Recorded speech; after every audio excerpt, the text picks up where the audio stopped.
ಬಗ್ಗೆ ಇಷ್ಟು ದಿನ ಧ್ವನಿಯೇ ಎತ್ತಿಲ್ಲದೆ ಇರತಕ್ಕಂತ ಬಿಜೆಪಿ ಅಂಬೇಡ್ಕರ್ ಅವರನ್ನ ಕಾಂಗ್ರೆಸ್ನವರು ಪ್ರೀತಿ ಮಾಡಿದ್ರ? ಅವರು ನಿಜಕ್ಕೂ ವಿರೋಧ ಮಾಡಿದ್ದು ಕಾಂಗ್ರೆಸ್ ಅನ್ನ. ಕಾಂಗ್ರೆಸ್ ಸುಡುವ ಮನೆ ಅಂತ ಹೇಳಿದವರು. SC/ST ಮತಗಳು ಬಿಜೆಪಿಗೆ ಬರುವ ನಿಟ್ಟಿನಲ್ಲಿ ಬಹಳಷ್ಟು ಬಿಜೆಪಿ ಫೇಲ್ಯೂರ್ ಆಗಿದೆ ಅನ್ನೋ ಮಾತುಗಳು ಕೇಳಿ ಬರ್ತಾ ಇದ್ದಾಗ ಅದೆಲ್ಲ ಸುಳ್ಳು. ಇವತ್ತಿನವರೆಗೂ ಪ್ರೂವ್ ಮಾಡ್ಲಿಕ್ಕಾಗಿಲ್ಲ. ಬಿಜೆಪಿ ಎಲ್ಲೋ ಒಂದು ಕಡೆಗೆ ಪ್ರತಿಪಕ್ಷವಾಗಿ ಫೇಲ್ಯೂರ್ ಆಗ್ತಾ ಇದೆಯಾ? ನಾವು ಫೇಲ್ಯೂರ್ ಆಗಿದ್ದಿದ್ರೆ ಇವತ್ತು ಮೂಡ ಈ ಮುನ್ನೆಲೆಗೆ ಬರ್ತಿರ್ಲಿಲ್ಲ. ಹೇಳಿದ್ರಲ್ಲ 87 ಕೋಟಿ ಮಾತ್ರ, 187 ಕೋಟಿ ಅಲ್ಲ ಅಂತ ಒಪ್ಕೊಳ್ತಿರ್ಲಿಲ್ಲ. ಆದ್ರೆ ಈಗ ವಕ್ಫ್ ಹಗರಣ ಒಂದು ಬಹಳ ದೊಡ್ಡ ಸಮಸ್ಯೆಯಾಗಿ ಕೂತಿದೆ. ನಾವು ಯಾವತ್ತೂ ಕೂಡ ವಕ್ಫನ ವಿಚಾರಕ್ಕೆ ಒತ್ತು ಕೊಟ್ಟಿಲ್ಲ.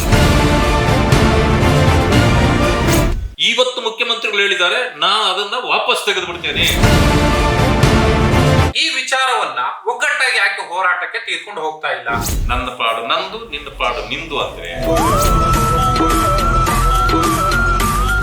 ಹಾಗಾದ್ರೆ ಕಳೆದ ಬಾರಿ ಬಿಜೆಪಿ ಸರ್ಕಾರ ಇದನ್ನು ಗಮನಿಸಲಿಲ್ವಾ? ಏಟಿಗೆ ಎದುರೇಟು, ಮುಯ್ಯಿಗೆ ಮುಯ್ಯಿ. ಇದು ಬಿಜೆಪಿಯ ನೀತಿ.